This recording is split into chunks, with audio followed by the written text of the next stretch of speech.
Now, the Fox 61 Weather Watch with meteorologist Ryan Breton.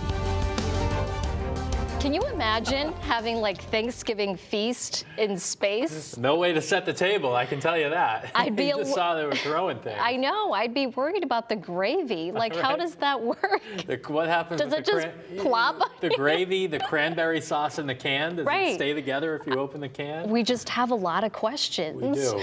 And neither of us will be experimenting with that. I don't think we're headed up there anytime soon. Woman's hair was just like floating in the air. Yeah, that's always fun to see how they live and work up there. It's very impressive. Right, exactly. Back down here, closer to Earth, on Earth tonight, we do have some rain and wind coming through. Take a look at the headlines. It's a quick round of rain that's coming through really just over the next 3 or 4 hours. And there may be some gusts for a little while tonight on the shoreline, up to about 40 miles per hour. The storm that's coming through, though, is very quick moving. And tomorrow will end up being a mostly dry day with just a stray sprinkle or shower.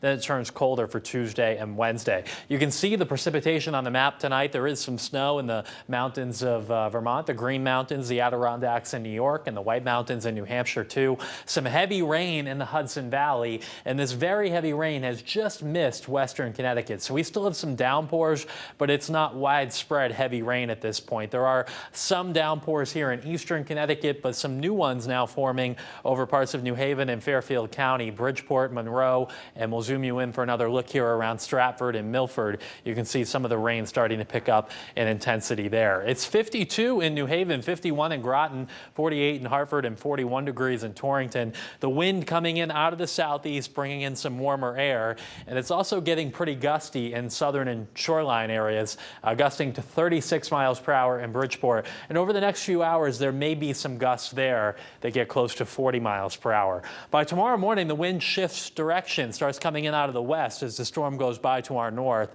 So the temperatures during the day tomorrow really won't rise a whole lot, even though we're starting on a pretty warm note. So hour by hour, you can see the very heaviest rain coming through just over the next couple of hours. Once we get past about 2 or 3 in the morning, this is moving out, and it will be dry for the morning commute tomorrow. A mix of clouds and sun through the day. Can't rule out a stray sprinkle or shower, but most of the day tomorrow will end up being dry. High temperatures tomorrow only in the upper 40s to low 50s, and that's coming off a morning where temperatures will be in the low to mid 40s. So we just don't warm up a whole lot with a cooler westerly wind starting to develop. Tomorrow night we get quite cold. We'll be down in the 20s Tuesday morning. And during the day Tuesday, there could actually be a random flurry. I think Tuesday will have a real December feel to the air with a west wind kicking up 10 to 20 miles per hour and high temperatures on Tuesday that will only be in the mid to upper 30s for most of us. We could hit 40 in Groton or Stonington, but that may even be pushing it on Tuesday. So a chilly feel coming up for the middle of the week. Take a look at your next 7 days. Rain moving through over the next 3 or 4 hours, but it's out of here by the time most head out for work or school. Chilly midweek and then turning milder with some rain on Friday. We'll see you again at 11.